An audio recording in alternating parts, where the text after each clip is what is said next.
Alright, let's talk about Standard 22, Substandard C.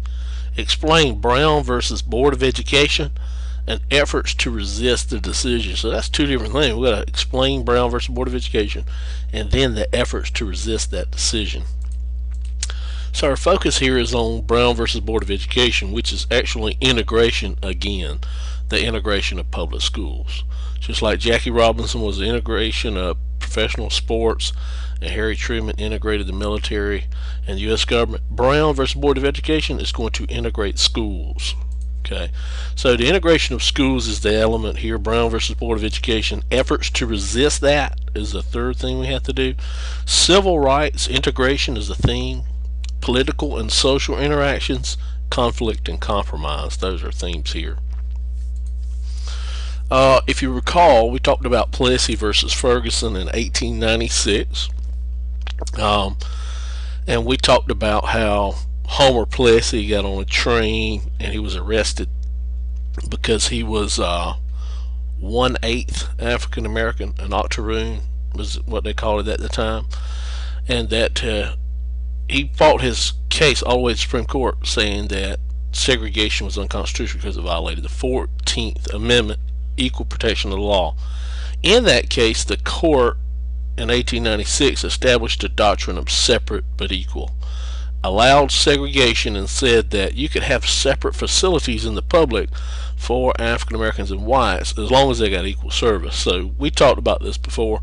You get water out of this fountain, you get water out of this fountain, you get an equal service.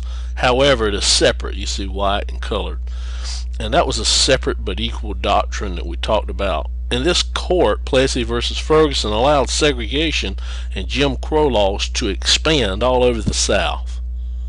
And so that's what we were dealing with in the 1940s and 1950s during the Civil Rights Movement. But in 1954 or 1950s, Oliver Brown here was a minister, and his daughter's name was Linda Brown, and they lived in Kansas, Topeka, Kansas. That's the name of this case. It's Brown versus Board of Education of Topeka, Kansas. And Oliver Brown sues, with the help of the NAACP, for his daughter, Linda Brown, right to go to an all-white school that's right near her home, a few blocks away, when she had to get on a school bus and drive miles away to attend the all-black school. So that goes all the way to the Supreme Court, and it is argued here that separate schools, segregation in education, is unconstitutional because it violated the 14th Amendment clause of equality under the law. That's what Oliver Brown and the NAACP argued in this case, Brown versus Board of Education.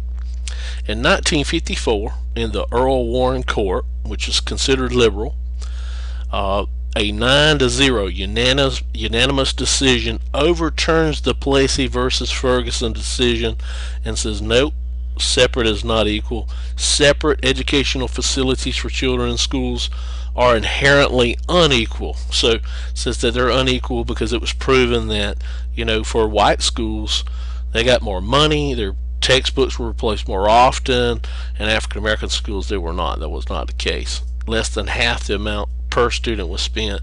They got a book about every 20 years. At any rate, Brown versus Board of Education integrates schools, orders that schools be integrated. And here's Linda Brown here. High court bans segregation in public schools. And so the Brown versus Board of Education deals with integration of schools, integrates schools, school segregation banned. This was in 1954. And this would bring out this integration, the movement of minority groups such as African Americans into the mainstream of society in an attempt to practice social equality as a policy. The opposite of that, non-examples, is segregation and Jim Crow. Segregation and Jim Crow expanded in the South because of Plessy versus Ferguson. Those are non-examples. The opposite of segregation, integration. Characteristics is you let kids go to school together. That's what it is. And here's an integrated classroom right here. Here's blacks and whites in the same school, although they're all girls. Here they are integrated into this classroom. That's an example of integration in the schools, and that's what Brown versus Board of Education does. And with that, we met the first part of this, explain Brown versus Board of Education, what it was. Now we have to talk about the efforts to resist the decision of Brown versus Board of Education. And we see this in that the Brown versus Board of Education 1954 said all schools had to be integrated, segregation no longer. We see that locally at Hutto School. The Hutto School, today is called Hutto Middle School, was only integrated in 1970. So if we look back at 54 and 70, it's about 16 years there that here locally we didn't really integrate schools. So you can tell here locally that it was resisted, efforts to resist the decision. But in Arkansas and in Alabama and New Orleans there was some resistance. When President Eisenhower in 1954 was asked what he thought about the Brown versus Board of Education, here's what he said. And the Constitution is interpreted by the Supreme Court. I'm sworn to uphold it. I don't ask myself whether every single phase of that Constitution with all its amendments are exactly what I agree with or not. I'm sworn to uphold it, and that's what I intend to do. What? So he said he was going to uphold this Brown versus Board of Education as chief executive, and that he was going to carry it into force and execute that, because that's what the Supreme Court said to do. And he said his job was to enforce the law. Supreme Court's job was to interpret the law. And so in Arkansas, a group called the Little Rock Nine African Americans. This woman right here is just a leader helping them get into schools. There's 9 of them here, and they try to integrate Little Rock High School in Arkansas, or Central High School in Little Rock, Arkansas, excuse me. Central High School in Little Rock, Arkansas. They try to integrate the school there in Arkansas. And this guy here, the governor, Orville Faubus, tries to block their entrance into the school. The city police go out and block them. He uses the National Guard to block them. And he just refuses to allow African Americans in the school. And there's a lot of white people out there yelling at these kids. Here's this woman here yelling at her. And so he tries to block the integration of Arkansas schools. And Eisenhower called him and asked him to, protect those children. Instead, he sends the National Guard home with just the police there, and really there were not enough police to protect these 9 African American students from these white angry mob here in Arkansas, excuse me. And here's what he says as a result of Faubus sending the troops back home. Here's what he said. My words would better convey both the sadness I feel in the action I was compelled today to make, and the firmness with which I intend to pursue this course until the orders of the federal court at Little Rock can be executed without unlawful interference. And so with that, Eisenhower sent the troops, the military, these guys here, into Little Rock, Arkansas, and gave them an escort and protected them into the school, and forced Central High School in Little Rock, Arkansas to integrate. And here's Orville Faubus, the governor of Arkansas, holding up a newspaper that says "Guns Force Integration," and he's critical of the president here, and he's a states' rights advocate. And here's another picture with the United States military leading the Little Rock 9 African American students inside Central High School in Little Rock, Arkansas. And here they are with bayonets pulled on these angry white mob youngsters here, and protecting these African American students. And in Louisiana, New Orleans, Louisiana, resistance there, Ruby Bridges, 6 years old, became the first African American in New Orleans, Louisiana to integrate William Frantz Elementary School, and here she's being escorted by federal marshals. And her resistance there in New Orleans, or her entering school and integrating there, met a little resistance. And in 2010, here's a video the White House put out where she visited Barack Obama and talked about this picture here. Norman Rockwell painted "The Problem We All Live With." 1964 he painted this. In 1960 is when she went to school there in New Orleans. This is her here. Okay, let's watch this video. I think it's fair to say that if it hadn't been for you guys, I might not be here and we wouldn't be looking at this together. So just having him say that meant a lot to me, and it always has.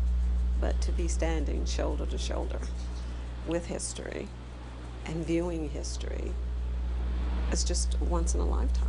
The painting depicts my walk into William Frantz School, integrating the public school systems in 1960.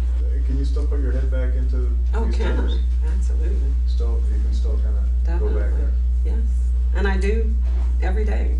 The girl in that painting at 6 years old knew absolutely nothing about racism.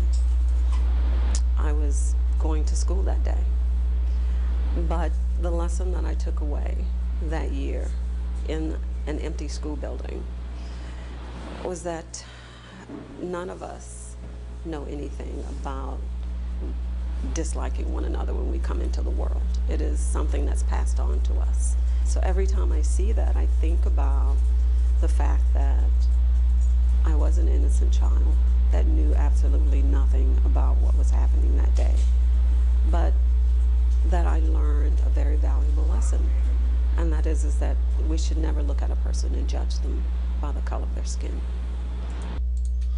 All right, and that's Ruby Bridges there meeting the President of the United States in 2010. And this picture was actually 63. Saw that in there. All right, notice the tomato back here showing that in the word on the wall here, showing that these people took this 6-year-old girl and opposed her going to school. Norman Rockwell painted a good portrait here. Anyway, in Alabama, the Alabama United States District Court for the Northern District of Alabama ruled that James Hood here on the left and Vivian Malone had to be allowed in the University of Alabama. Had to be. In other words, University of Alabama had to be integrated. And the governor here, and this is 1963, on June 11th, 1963, the governor, George Wallace of Alabama, on a promise, he said that Alabama schools would not be integrated, that he would stand in the front of the doorway and not let them in if it come down to it. Here's a speech he gave. In the name of the greatest people that have ever trod this earth, I draw the line in the dust and toss the gauntlet before the feet of tyranny. And I say, segregation now, segregation tomorrow, segregation forever. And he believed in segregated or separated schools under the old Plessy versus Ferguson ruling. Jim Crow law, segregation. He didn't believe that whites and blacks should go to school together. He ran on that promise. And as promised, on June 11, 1963, he stood in the doorway and blocked these two African Americans' entrance, James Hood and Vivian Malone, into the University of Alabama. And in response to that, in 63, John F. Kennedy was president, and he federalizes the Alabama National Guard, and he sends them there to the University of Alabama, and 100 guardsmen escorted these two, James Hood and Vivian Malone, into University of Alabama school. And then Wallace was forced to move aside at the request of General Henry Graham, who was the general of the Alabama National Guard at the time. And that happened on June 11th, 1963. And it was this incident that caused John F. Kennedy to ask Congress for civil rights legislation. And here's, on June 11th, 1963, that same day he had to deal with George Wallace in Alabama. Here's a speech he gave to the American people. This afternoon, following a series of threats and defiant statements, the presence of Alabama National Guardsmen was required on the University of Alabama to carry out the final and unequivocal order of the United States District Court of the Northern District of Alabama. That order called for the admission of two clearly qualified young Alabama residents who happened to have been born Negro. All right, and then he spoke about, you know, how African Americans are being treated in the South, Jim Crow and all this. And then he asked, and then he makes this statement here, was a dramatic departure of the actions of the United States government. I am therefore asking the Congress to enact legislation giving all Americans the right to be served in facilities which are open to the public: hotels, restaurants, theaters, retail stores, and similar establishments. This seems to me to be an elementary right. Its denial is an arbitrary indignity that no American in 1963 should have to endure, but many do. But many do, and when people couldn't go into hotels, restaurants, theaters, retail stores because they were black, that was part of this Jim Crow mentality, this unequal treatment under Jim Crow and segregation. And he's asking for the Congress to pass legislation to end this, and eventually it will in the Civil Rights Act of 1964. We're going to get there where it's coming up, but this is exactly the legislation he asked for right here, is to end segregation in the South, in the United States totally, and make this open for African Americans. And then, if you look here in June 11th, 1963, he makes his speech to the American people. It is Martin Luther King Jr. I Have a Dream speech comes in August of 1963, in which he called for an end to racism in the United States on the steps of the Lincoln Memorial, where 250,000 people looked on.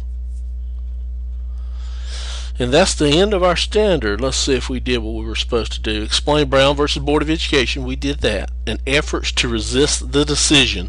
We did that. Ask questions in class. Good luck on the quiz, the test, EOCT.